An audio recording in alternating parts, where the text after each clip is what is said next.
मुचुकुंदा से हुई मुलाकात के बाद ड्रैकुला बेहद कंफ्यूज था। वो अनीता को ढूंढ रहा था, लेकिन उसके मन के एक कोने में यह प्रश्न बार बार चल रहा था कि आखिर मुचुकुंदा उससे कहना क्या चाहता था। अनीता, अनीता, अनीता, ये जगह आखिर है क्या?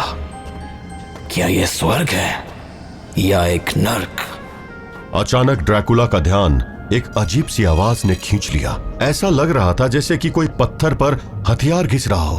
कौन है वहां? ड्रैकुला के सवाल के जवाब सिर्फ हवाओं ने दिया, लेकिन उन हवाओं पर सवार एक गीत की धुन ड्रैकुला तक आ रही थी। ये तो कोई गा रहा है, मगर कहां? ड्रैकुला चारों तरफ देखने लगा। हर तरफ उसे बस रेगिस्तान ही नजर आ रहा था। यहां तो हर तरफ बस रेत ही रेत है। It's just a desert. लेकिन फिर ये गाने की आवाजें कहां से आ रही है? ड्रैकुला को अभी भी संगीत सुनाई दे रहा था। वो बार बार चारों तरफ देख रहा था कि तभी अचानक वो हैरान रह गया। ये क्या? अभी कुछ देर पहले तो वहां कुछ भी नहीं था, फिर अचानक से पहाड़ी कैसे दिखाई देने लगी? ड्रैकुला के उस सवाल के जवाब उस जानी पहचानी आवाज ने दिया, जो कि उस तिलिस्म के वार्डन की थी। कंफ्यूज मत हो व्लाद, ये एक तिलिस्म है। यहाँ सिर्फ उसके नियम चलते हैं जिसने इसे बनाया है। पर फिलहाल तुम शायद जो ढूंढ रहे थे वो तुम्हारे सामने है। तो देर किस बात की व्लाद, आगे बढ़ो और देखो कि तिलिस्म तुम्हें क्या बताना चाहता है। वार्डन की बात सुनकर ड्रैकुला को बहुत गुस्सा आ रहा था, लेकिन उसका ध्यान एक बार फिर उस संगीत ने खींच लिया। कितना दर्द है इस गाने में। किसी जादू की तरह ड्रैकुला के कदम उस पहाड़ी की ओर बढ़ चले।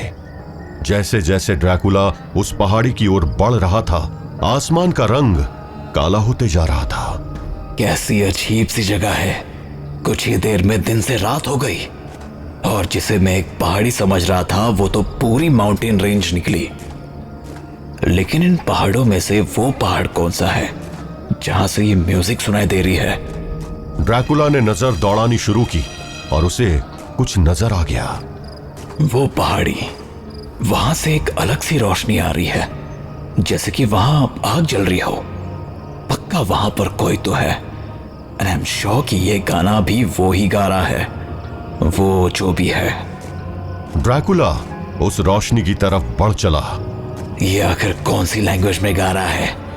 मुझे तो दुनिया की लगभग सारी लैंग्वेजेस आती है, यहां तक कि संस्कृत भी, पर ये कुछ अजीब ही है। एक बार फिर ड्रैकुला के सवाल का जवाब वार्डन ने दिया। ये सुमेरियन भाषा है।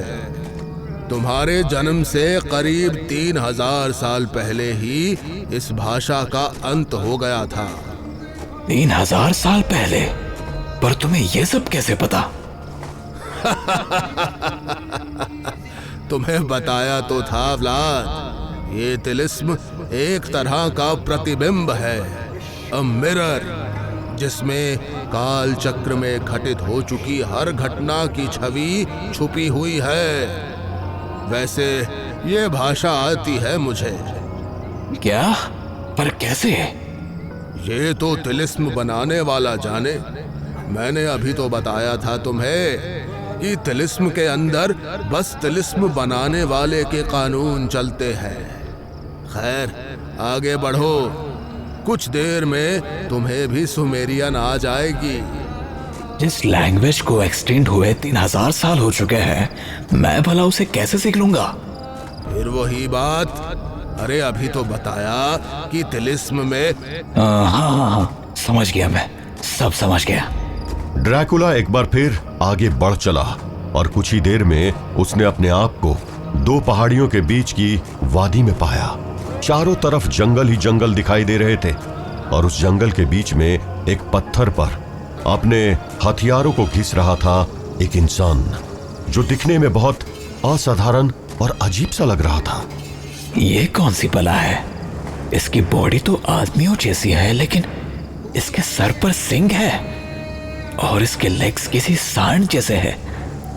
और इसकी तो टेल भी नहीं है। और इसके कान कितने अजीब है। ड्रैकुला ध्यान से उस अजीब से प्राणी को देख रहा था। उसे अपनी आंखों पर यकीन नहीं हो रहा था। वह आदमी एक अजीब सा गाना गाते हुए एक चट्टान पर अपने हथियार को धार दे रहा था। ये इसका वेपन कितना अजीब है। दिखने में तलवार जैसा लग रहा है, मगर कैसी बेहूदी सी तलवार है, टेढ़ी मेढ़ी सी, जैसे किसी ने पिघले हुए लोहे को जैसे मन चाहे तलवार का रूप देने की कोशिश की हो। ड्रैकुला उस अजीब इंसान की हर हरकत को बहुत ध्यान से देख रहा था। तभी उसे कुछ एहसास हुआ। अजीब है, मुझे अभी ही ये साफ समझ आ रहा है कि ये गाना किसी अननोन लैंग्वेज में है, लेकिन फिर भी मुझे इसकी मीनिंग कैसे समझ आ रही है। गिलगमेश, आखिर क्या है ये गिलगमेश? क्या किसी का नाम? और मुझे ये लैंग्वेज समझ कैसे आने लगी? हमेशा की तरह ड्रैकुला के सवाल का जवाब वार्डन ने ही दिया। मैंने कहा था ना व्लाद कि इस तिलिस्म में नियम सिर्फ उसी के चलते हैं जिसने ये तिलिस्म बनाया है। तुम आखिर गायब कहाँ हो जाते हो और फिर अचानक से आ टपकते हो मेरे सवाल का वही घिसा पिटा रिप्लाई देने। मुझ पर नाराज बाद में हो लेना व्लाद। पहले ये बताओ, क्या तुम्हें कुछ सुनाई दे रहा है? हाँ, वो गाना तो बंद हो गया और अब हथियार घिसने की आवाज भी नहीं आ रही है। All the best Vlad. Warden के ऐसा बोलते ही ड्रैकुला तुरंत पलटा और उसकी नजर उस इंसान की नजरों से जा टकराई जो कुछ देर पहले गाना गाते हुए अपने हथियार को धार दे रहा था। कौन हो तुम? ड्रैकुला चौंक पड़ा।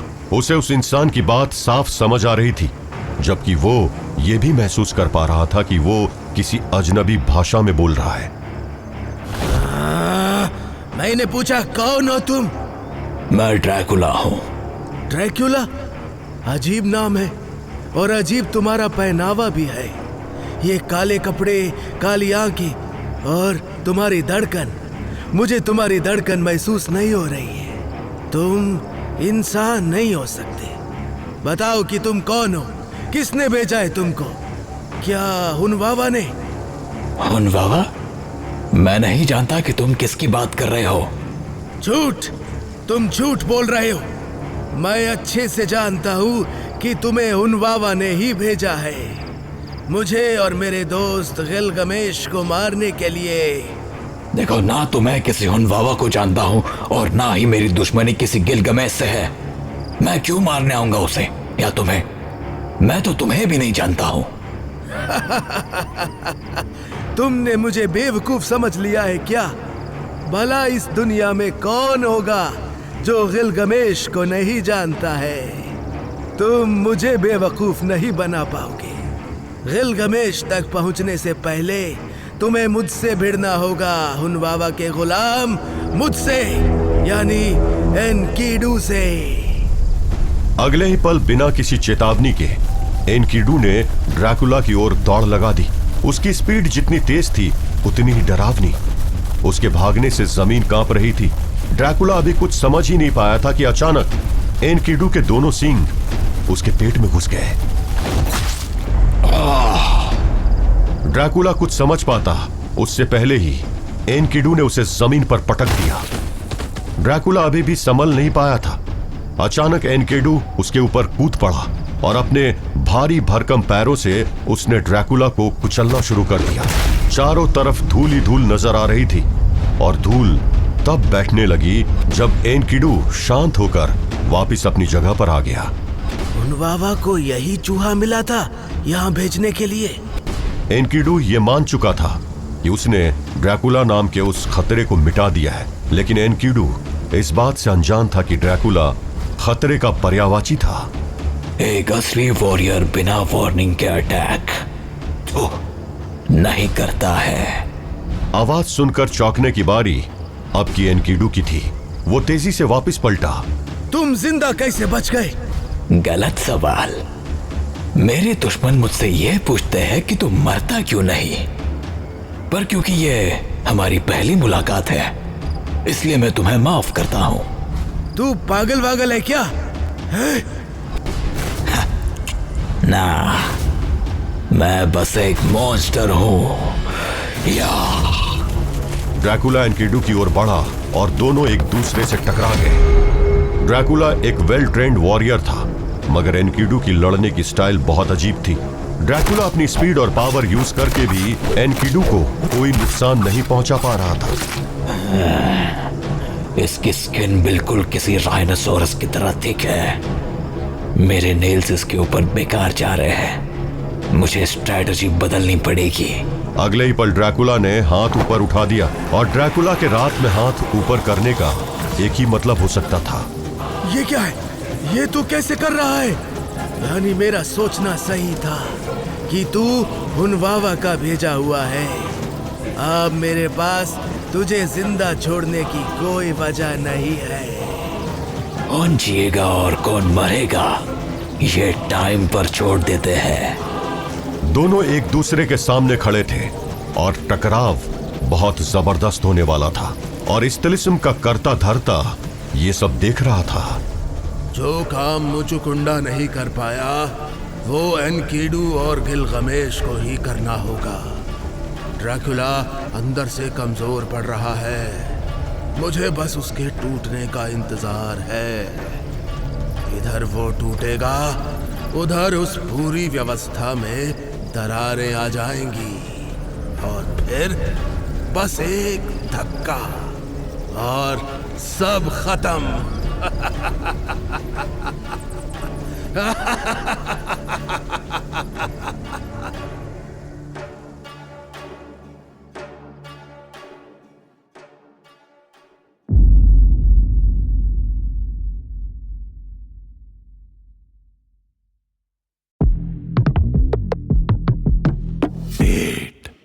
अब मेरे पास तुझे जिंदा छोड़ने की कोई वजह नहीं है। कौन जिएगा और कौन मरेगा ये टाइम पर छोड़ देते हैं। दो महाशक्तियां आमने सामने थी। दोनों ही एक दूसरे की ताकत से अनजान थे, मगर दोनों के अंदर का योद्धा अब पीछे हटने के मूड में नहीं था। रात के गहरे अंधेरे में एक असली लड़ाई होने वाली थी, जिसकी वजह उन दो अमर शक्तियों का गुस्सा और अहंकार था। एक तरफ था एनकिडू, प्रकृति की गोद में जन्मा एक जंगली योद्धा, और दूसरी तरफ ड्रैकुला, रात का राजा, एक इमोर्टल वैम्पायर। दोनों एक दूसरे को घूर रहे थे। उनकी आंखें एक दूसरे की ताकत का अंदाजा लगाने की कोशिश में लगी हुई थी। और फिर शुरू हुई एक ऐसी लड़ाई जिसके अंत का अंदाजा लगाना असंभव था। पहला दांव एनकिडू ने चला। उसने अपने पैर को जोर से जमीन पर दे मारा और धरती कांप उठी। एनकिडू के ऐसा करते ही चट्टानी जमीन में दरार आ गई और न जाने कहां से पेड़ की जड़ें उसमें से बाहर निकलने लगी। एनकिडू ने अपने शक्तियों का प्रदर्शन किया। प्रकृति को अपने हथियार के रूप में इस्तेमाल करते हुए जमीन के अंदर छुपी जड़ें अब ड्रैकुला की तरफ बढ़ने लगी थी। लेकिन ड्रैकुला काफी चालाक था। उसने एक शैतानी हंसी के साथ अपना रूप बदल लिया। ड्रैकुला का जिस्म दर्जनों चमगादड़ों में बदल गया और वो चमगादड़ हवा में बिखर गए और वो चमगादड़ जड़ों के बीच से निकलकर एनकिडू के ऊपर टूट पड़े। एनकिडू ने एक जोर का गर्जना की और अपने हाथों को जोर जोर से लहराना शुरू कर दिया। उसने अपने हाथों को इतने जोर से हिलाया कि वहां मानो एक आंधी सी आ गई। उस तेज हवा में चमगादड़ इधर उधर बिखर गए। वो सब चमगादड़ उड़ते हुए इधर उधर चट्टानों से टकरा गए। ये देखकर एनकिडू ने अपने हाथ रोक लिए। हुनवावा को अब समझ में आ जाएगा कि मैं क्या हूं।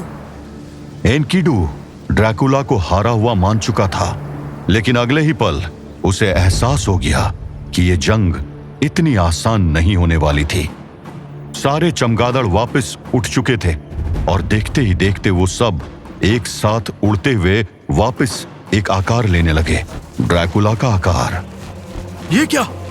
ड्रैकुला एनकिडू के सामने खड़ा था, बिल्कुल सही सलामत। तुझे क्या लगता था कि तू बस थोड़ी आंधी उड़ाएगा और ड्रैकुला को हरा देगा? अब तू मेरी ताकत देख। ड्रैकुला ने अपने अंधकार की शक्ति का प्रदर्शन करते हुए पूरे इलाके को एक काले धुएं से भर दिया। हर तरफ अंधेरा छा गया और हवा भी जैसे भारी लगने लगी। उस अंधेरे में एनकिडू को कुछ भी दिखाई नहीं दे रहा था। उफ, मुझे कुछ भी नहीं दिख रहा है। अचानक इतना अंधेरा कैसे हो गया? अचानक एनकिडू दर्द से कहरा उठा। इससे पहले कि एनकिडू संभल पाता, उस पर एक के बाद एक वार होने लगे। एनकिडू उस अंधेरे में कुछ भी देख नहीं पा रहा था। कायर, धोखे से वार करता है। All is fair in love and war, and this is a war. लेकिन एनकिडू भी पीछे हटने वाला नहीं था। वो शायद सही मौके का इंतजार कर रहा था। उसके हाथ अंधेरे में कुछ टटोल रहे थे। अचानक वो रुका। मिल गया। उधर ड्रैकुला का जिस्म एक बार फिर हवा में लहराया, लेकिन इस बार उसको वार करने का मौका नहीं मिला। एनकिडू ने एक पेड़ उजाड़कर अपने ताकत का प्रदर्शन किया था। ड्रैकुला के जिस्म से पेड़ का तना जोर से टकराया और ड्रैकुला का जिस्म पीछे जा गिरा। उस टक्कर की आवाज उस पहाड़ों के कोने कोने तक गूंज उठी। ड्रैकुला के गिरते ही अंधेरा गायब हो चुका था। ड्रैकुला एक बार फिर एनकिडू की ताकत के आगे धीमा साबित हुआ था और अब उसका गुस्सा 7वें आसमान पर पहुंच चुका था। बस, अब बहुत हो गया। ड्रैकुला दोबारा उठ खड़ा हुआ, लेकिन इससे पहले कि वो वार करता, एनकिडू ने अपना दांव खेल दिया। एनकिडू की हाथों की हल्की सी हरकत से टूटे हुए पेड़ से बेलें निकली और उन्होंने ड्रैकुला को बांधना शुरू कर दिया। अब तू इस कैद से छूट नहीं पाएगा। लेकिन ड्रैकुला ने उनसे छूटने की कोशिश ही नहीं की। उसने उल्टा अपने हाथों को हल्के से हिलाया और कुछ बेलों को मुट्ठी में जकड़ लिया। देखते ही देखते उन बेलों का रंग काला पड़ने लगा। ड्रैकुला ने उन्हें अपने अंधकार से अपना गुलाम बना लिया था। अब तुझे पता चलेगा कि जब अपना ही वार पलटकर वापस पड़ता है तब कैसा लगता है। या अगले ही पल वो काली बेले ड्रैकुला को छोड़कर एनकिडू की ओर बढ़ चली और इससे पहले कि एनकिडू कोई जवाबी वार कर पाता, वो उससे जा लिपटी।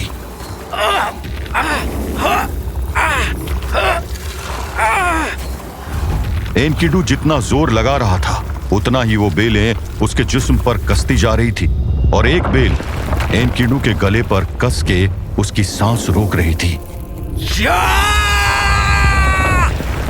एनकिडू ने अपनी पूरी ताकत लगा दी और बेलें एक एक करके टूटने लगी। ये देखकर ड्रैकुला तुरंत एनकिडू की ओर लहराया, उस पर एक आखिरी वार करने के लिए। ड्रैकुला एनकिडू के पास पहुंचने ही वाला था कि अचानक एनकिडू ने अपने सर को एक खास एंगल पर नीचे किया और दौड़ता हुआ ड्रैकुला का सीना सीधे उसके सींग से जा टकराया। एनकिडू का एक सींग ड्रैकुला के सीने में घुस चुका था। ड्रैकुला निकल पाता, उससे पहले ही एनकिडू ने अपने सर को झटका दिया और ड्रैकुला का जिस्म दूर जा गिरा। एनकिडू ने इधर अपने आप को पूरी तरह आजाद कर लिया, उधर ड्रैकुला भी उछलकर उठ खड़ा हुआ। उसका घाव भी तेजी से भर रहा था। दोनों ही एक बार फिर आखिर अपनी सारी शक्तियां इस्तेमाल करते हुए एक दूसरे पर वार करने के लिए तैयार थे। एनकिडू ने जमीन पर मुक्का मारा और जमीन से एक पत्थर की लहर हवा में उठ खड़ी हुई, जो एनकिडू के इशारे पर ड्रैकुला की तरफ बढ़ने लगी। उधर ड्रैकुला ने अंधकार और आग की एक दीवार खड़ी कर दी, जिससे एनकिडू की पत्थर की लहर जा टकराई। इस टक्कर से धरती कांप उठी, हवाएं तेज हो गई और एक जोर का धमाका हुआ। चारों तरफ बस धूल थी और धुआं था। किसी को कुछ भी नहीं दिख रहा था और ना ही उस धमाके के बाद कोई आवाज सुनाई दे रही थी। और जब धूल बैठी तो दोनों की नजरें एक दूसरे से जा टकराई। दोनों अभी भी जिंदा थे, घायल मगर जिंदा।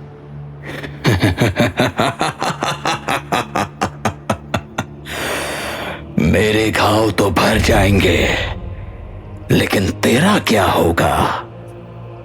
एनकिडू की आंखों के सामने ड्रैकुला के घाव धीरे धीरे भर रहे थे, लेकिन ड्रैकुला की हंसी ज्यादा देर कायम नहीं रह पाई। तू जानता भी है मैं कौन हूँ? मैं अरुरु का बेटा हूँ, प्रकृति की देवी का बेटा। अगर तेरे घाव अपने आप भर सकते हैं, तो मेरे घाव भरने के लिए पूरी प्रकृति मौजूद है। ड्रैकुला हैरानी से देखता रह गया। एनकिडू ने जमीन पर अपनी हथेलियां रख दी और जमीन से हरी सी रोशनी बाहर निकलने लगी। एनकिडू का जिस्म उस रोशनी में नहासा गया था और ड्रैकुला की आंखों के आगे उसके घाव भरते जा रहे थे। तो तू भी मेरी ही तरह है। फिर तो हम दोनों की ये लड़ाई कभी खत्म नहीं होगी। इस बात का क्या मतलब निकालूं मैं? क्या तू हथियार डाल रहा है? कभी भी नहीं। मुझे भी यही लगा था। वैसे भी तू अपने मालिक के आदेश के बिना कुछ नहीं कर सकता। एक बात अच्छे से समझ ले, मेरा कोई मालिक नहीं है। लगता है इस बार चोट तेरे सर पर लगी है, इसीलिए तू हुनवावा का नाम तक भूल गया है। तब से कई बार ये नाम ले चुका है तू। अरे मैं नहीं जानता कि ये कौन है। झूठ बोल रहा है तू। मैं अच्छे से जानता हूँ कि तुझे हुनवावा ने भेजा है। मैंने बोला ना, मैं किसी हुनवावा को नहीं जानता हूँ। दोनों एक दूसरे पर चिल्ला रहे थे, लेकिन तभी वहां एक दमदार आवाज गूंज उठी। चुप हो जाओ तुम दोनों। उस आवाज में एक अलग ही अंदाज था। ड्रैकुला और एनकिडू दोनों उस आवाज की तरफ मुड़े और सामने खड़े इंसान को देखते ही एनकिडू भावुक हो उठा। गिलगमेश, मेरे दोस्त, तुम यहाँ? हाँ मित्र, मुझे खबर मिली कि तुम पहाड़ी पर किसी से युद्ध कर रहे हो, इसलिए मुझे आना पड़ा। मगर यहां आकर मैं काफी देर से तुम दोनों की लड़ाई देख रहा हूं और मुझे लगता है कि तुम दोनों किसी गलत फहमी का शिकार हुए हो। ये इंसान या शैतान जो भी है, इसका हुनवावा से कोई संबंध नहीं है। ये बात तुम कैसे कह सकते हो? इसके शब्दों में सच्चाई है और इसके गुस्से में एक जुनून। ऐसा इंसान किसी का गुलाम नहीं हो सकता है क्या? क्यों, सही कहा ना अजनबी? वैसे क्या नाम है तुम्हारा? Dracula, count Dracula.